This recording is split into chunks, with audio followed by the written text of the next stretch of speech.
السلام علیکم ناظرین کرام، نئی ویڈیو میں آپ کو خوش آمدید کہتے ہیں۔ سپریم کورٹ سے 2 استعفے آ چکے۔ یہ استعفے اتنے بھاری بھرکم ہیں کہ حکومت ان استعفوں کا بوجھ نہیں اٹھا پا رہی۔ جو موقف حکومت کی جانب سے آیا وہ اس بات کی واضح نشانی ہے کہ حکومت بوکھلا چکی ہے۔ اب ایک اور استعفے کی آج بازگشت ہے، بلکہ ایک سے زائد استعفے آج آ سکتے ہیں۔ یہ استعفیٰ اب سپریم کورٹ سے آج دن کے وقت کب آئے گا، اس کی تفصیلات میں آپ سے شیئر کروں گا۔ اس کے علاوہ بات کریں گے کہ ترمیم ہوتے ہی سارے اہم فیصلے ہو چکے۔ پی ٹی آئی کو ایک بار پھر اسٹیبلشمنٹ کی جانب سے دھمکی دی گئی ہے کہ اگر آپ لوگ دوبارہ اسلام آباد آئے تو پھر 26 نومبر 2024 سے زیادہ سخت جواب دیا جائے گا۔ اس کے علاوہ پی ٹی آئی اور دیگر اپوزیشن کی جانب سے ججز کے استعفے پر رد عمل دیا گیا، یہ بھی حکومت کے لیے کافی پریشانی کا باعث ہے۔ وہ کیسے، اس پر بات کریں گے۔ پھر آج وفاقی آئینی عدالت کے پہلے سلیکٹڈ چیف جسٹس نے حلف اٹھا لیا ہے۔ ان کی اصل قابلیت کیا ہے، اس حوالے سے سینئر قانون دان کی جانب سے اہم انکشافات کیے گئے ہیں، اس پر بھی اس ویڈیو میں بات کریں گے۔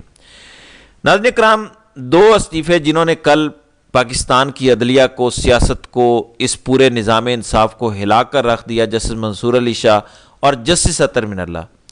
جسٹس اطہر من اللہ عموماً ایک بڑے سیاست یا جمہوریت کے حق میں سمجھے جانے والے جج جانے جاتے ہیں، اگرچہ منصور علی شاہ کے فیصلے بھی بالکل جمہوریت یا جمہوری روایات کے حق میں ہوتے ہیں۔ منصور علی شاہ نے گزشتہ سال پی ٹی آئی کے میجر ریٹائرڈ طاہر صادق کے کاغذات نامزدگی منظور کرنے کے حوالے سے کیس کی سماعت کے دوران ایک بڑا لینڈ مارک ججمنٹ دیا تھا۔ 5 صفحات پر یہ ججمنٹ ہے۔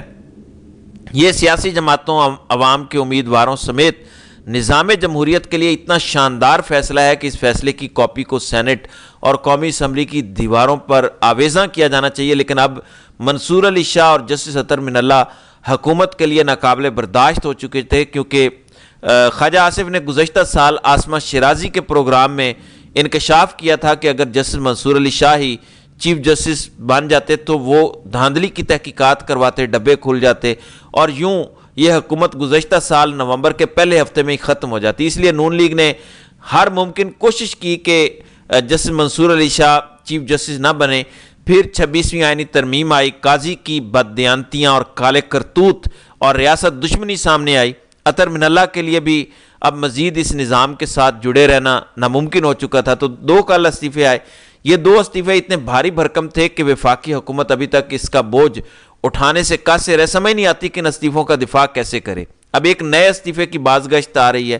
سپریم کورٹ کے ہی ایک اور سینئر جج جسٹس منیب اختر، ان کے حوالے سے خبر ہے کہ آج سپریم کورٹ میں فل کورٹ اجلاس جو اس وقت جاری ہے، اس میں منیب اختر بھی بھرپور طریقے سے اپنی اختلاف رائے دیتے ہوئے استعفیٰ دے سکتے ہیں۔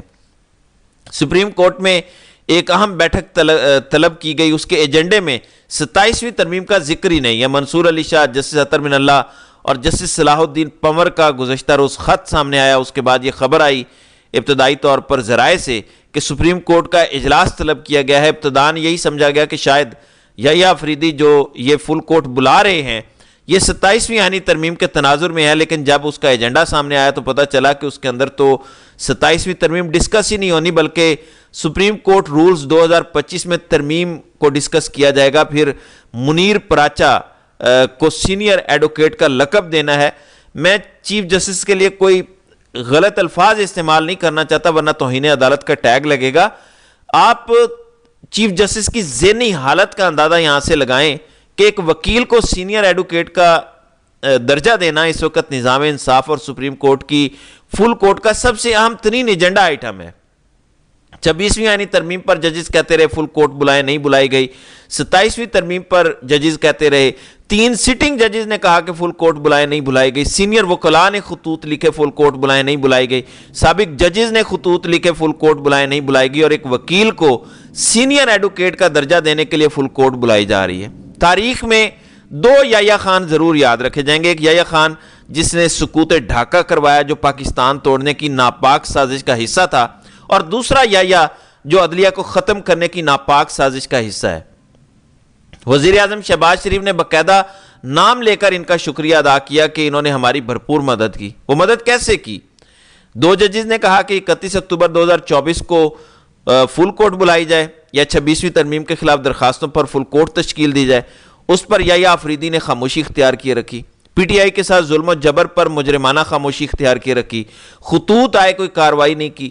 جس وقت عدلیہ تباہ ہو رہی تھی، سپریم کورٹ کو ختم کیا جا رہا تھا، اس دن سپریم کورٹ سے اعلامیہ آیا جس میں چیف جسٹس کہتے ہیں کہ اگست 2026 تک پاکستان کی تمام عدالتوں کو سولر پاور پر ٹرانسفر کیا جائے گا۔ آپ اندازہ کریں نظام انصاف میں کیسے کیسے مکروہ کردار موجود ہیں، لیکن اچھی بات یہ ہے کہ یہ سارے ننگے ہو گئے ہیں، ان کے بدنماد چہرے سامنے آ گئے ہیں۔ ہماری اسٹیبلشمنٹ کی کبھی جرت اور ہمت نہ ہوتی نظام انصاف کو کچلنے کی یا جمہوریت پر شب خون مارنے کی اگر عدلیہ کے اندر ایسے مکروہ ججز نہ ہوتے، جیسے امین الدین خان یا آفریدی یا دیگر جو آئینی بینچ کے ججز ہیں جو اس وقت وفاقی آئینی عدالت میں آ رہے ہیں۔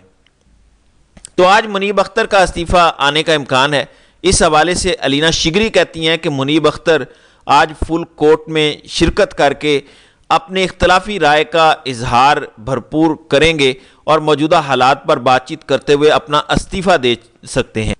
تو اس وقت فل کورٹ اجلاس جاری ہے، کچھ دیر میں پتہ چلے گا کہ کیا واقعی جسٹس منیب بھی استعفیٰ دیتے ہیں، کیونکہ اب پیچھے رہ کچھ نہیں گیا۔ باقی تو صرف یہ ہے کہ آپ تنخواہ کے لالچی ہیں، تنخواہ کے لالچ میں، مراعات کے لالچ میں نظام انصاف کے ساتھ چپکے رہیں۔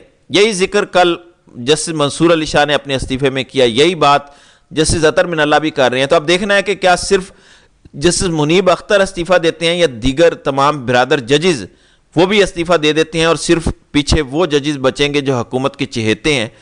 دوسری جانب حاجی امین نے آج حلف اٹھا لیا ہے، صدر زرداری نے ان سے حلف لیا ہے۔ یہ حکومت کے چہیتے من پسند جج ہیں، جس جج کا اعلان حکومت کی جانب سے کیا جائے، سیاسی جماعتوں کی جانب سے کیا جائے، ایسی سیاسی جماعتیں جن کی قانونی حیثیت جانچنے کا مقدمہ اسی جج کے پاس ہو، یعنی حاجی امین کے پاس 26ویں آئینی ترمیم کا مقدمہ ہے، اس جج کی نامزدگی اگر حکومت کرے، وزیر اعظم کرے، سیاسی جماعتیں کریں، تو مجھے بتائیں پھر اس جج کی کیا ساکھ ہے، کیا کریڈیبلٹی ہے، کیا اس جج کی، اس شخص کی پیچھے کوئی عزت رہ جاتی ہے؟ اب یہ ہو چکا ہے، پاکستان میں نظام انصاف کے ساتھ یہ کھلواڑ ہو چکا ہے کہ مجرم جن پر مقدمات ہیں، الزامات ہیں عام انتخابات میں دھاندلی کرنے کے، وہ مقدمہ جو جج سن رہا ہے اس کو وفاقی آئینی عدالت کا پہلا چیف جسٹس لگا دیا گیا ہے۔ دوسری جانب سینئر وکلاء امین الدین خان کی قابلیت پر بات کر رہے ہیں کہ آئینی عدالت کا سربراہ ایک ایسے جج کو لگایا گیا جس نے آج تک آئین اور قانون کی تشریح پر ایک بھی ایسی ججمنٹ نہیں دی جس میں کوئی پیچیدہ قسم کے آئینی یا قانونی نکات کی تشریح کی گئی ہو۔ 2 ججمنٹس انہوں نے دی، ایک تو مخصوص نشستوں والی اور دوسری فوجی عدالتوں والی۔ آپ اٹھا کے دیکھ لیں، انہوں نے اپنے فیصلے کی بیکنگ میں کوئی خاص دلیل نہیں لکھی کہ یہ میں فیصلہ کیوں دے رہا ہوں۔ پی ٹی آئی کو مخصوص نشستیں نہیں ملنی چاہیے، اس پر تو بات کر دی، لیکن حکومت اور سیاسی جماعتوں کو مخصوص نشستیں کیوں ملنی چاہیے اس پر کوئی دلیل امین الدین خان کی جانب سے نہیں دی گئی۔ یہی حال فوجی عدالتوں والے کیس کا ہے۔ فیصل صدیقی سینئر ایڈوکیٹ کہتے ہیں کہ 26ویں ترمیم کے بعد ایک ایسے جج کو آئینی بینچ کا سربراہ لگایا گیا جس نے زندگی میں کبھی کوئی کانسٹیٹیوشنل ججمنٹ نہیں لکھی۔ انہوں نے کہا کہ ہمیں یہ بھی پتہ ہے کہ اس کو کیوں لگایا گیا۔ تو یہ نظام انصاف کے ساتھ کھلواڑ ہو رہا ہے، کیونکہ اب مارشل لا لگ نہیں سکتا، اس لیے ہماری اسٹیبلشمنٹ کے راستے میں جو لوگ یا جو عدالتیں رکاوٹ تھیں، پہلے ان کو جوڈیشل کیپچر کیا گیا، سپریم کورٹ اور عدلیہ میں موجود 2 نمبر ججز کی جانب سے مدد کے بعد یہ سارا ٹیک اوور ہماری اسٹیبلشمنٹ کی جانب سے کیا گیا۔ اسی وجہ سے اب استعفے سامنے آ رہے ہیں، وفاقی حکومت کی جانب سے جو کھلواڑ کیا گیا نظام عدل کے ساتھ، اس پر اب تحریک تحفظ آئین پاکستان کا بھی رد عمل آیا ہے۔ ان کا کہنا ہے کہ منصور علی شاہ اور جسٹس اطہر من اللہ کے استعفے کے فیصلے کو دلیرانہ اور خوش آئند قرار دیا ہے تحریک تحفظ آئین پاکستان نے۔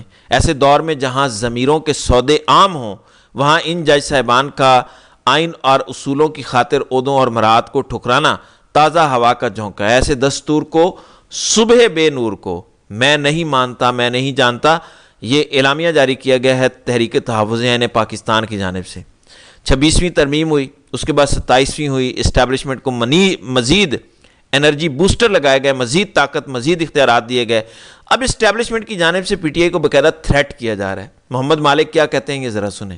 یہ ہے کہ یہاں پہ بہت بڑے فیصلے منیب ہو گئے ہوئے، اور اب فیصلے اس حد تک ہو گئے ہوئے ہیں کہ اگر آپ دھرنا ہوا 27 کو اگر آتے ہیں، 27 سے پہلے اگر آتے ہیں، اگر اسلام آباد پی ٹی آئی دوبارہ چڑھائی کرتی ہے تو ریسپانس بہت سخت ہوگا۔ یہاں پہ یہ بھی فیصلے ہو چکے ہوئے ہیں، اور